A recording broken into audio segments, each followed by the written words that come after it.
এই জগৎ সংসারে আবির্ভাব। তবে কি মা দুর্গার কন্যা নেই? অবশ্যই আছে।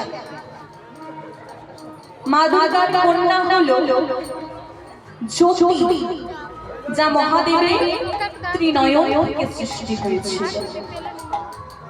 আর একজন কন্যা হলো অশোক সুন্দরী,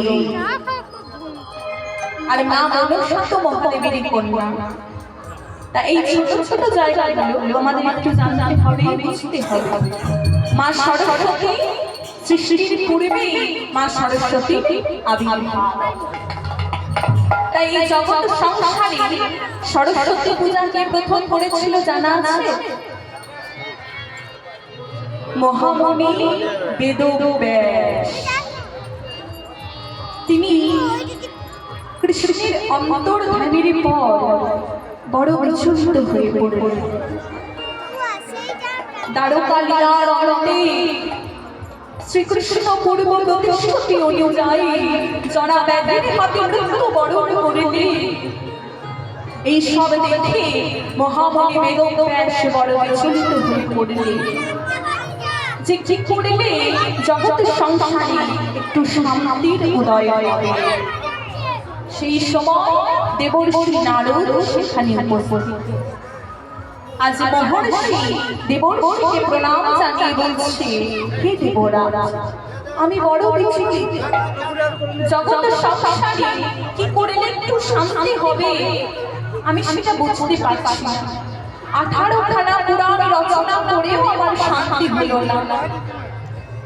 তখন দেবর্ষি নারদ বললেন, হে মহামুনি বেদব্যাস, আপনি এক কাজ করুন, আপনি বেদ মাতা সরস্বতীর আরাধনা করুন। সেখানে একটা ফুলের বীজ ফেলা হলো, ফুলে গাছ বড় হলো, সেখানে ফুল ফল ধরলো। অনেক দিন গেল, কাল গেল, বহুকাল পরে মাতা সরস্বতী প্রকট হলেন মহামুনি বেদব্যাসের কাছে। তখন সে ভাবছে, আমি মৃত্যু অবস্থায় আবার পুরাণ রচনা করতে পারবো না। তাই দেবী সরস্বতীর কৃপায় তিনি আবার পুরাণ রচনা করেছিলেন, যেখানে লেখা আছে রাধা গোবিন্দের লীলা কথা, গোবিন্দের পালন লীলা, দমন লীলা। তখন মহামুনি বেদব্যাস প্রথমে মাতা সরস্বতীর আরাধনা করেছিলেন। মাতা সরস্বতীর পূজা তিনি প্রথম করেছিলেন। তো যাই হোক, আজ আমরা আস্বাদন করব নীলাচল নীলমাধব। আমরা জানব যে এই নীলমাধব হচ্ছে আমার জগন্নাথ। নীলমাধব কেমন করে জগন্নাথে রূপান্তরিত হলেন, এটাই আজকে আমরা লীলার মধ্যে যাব।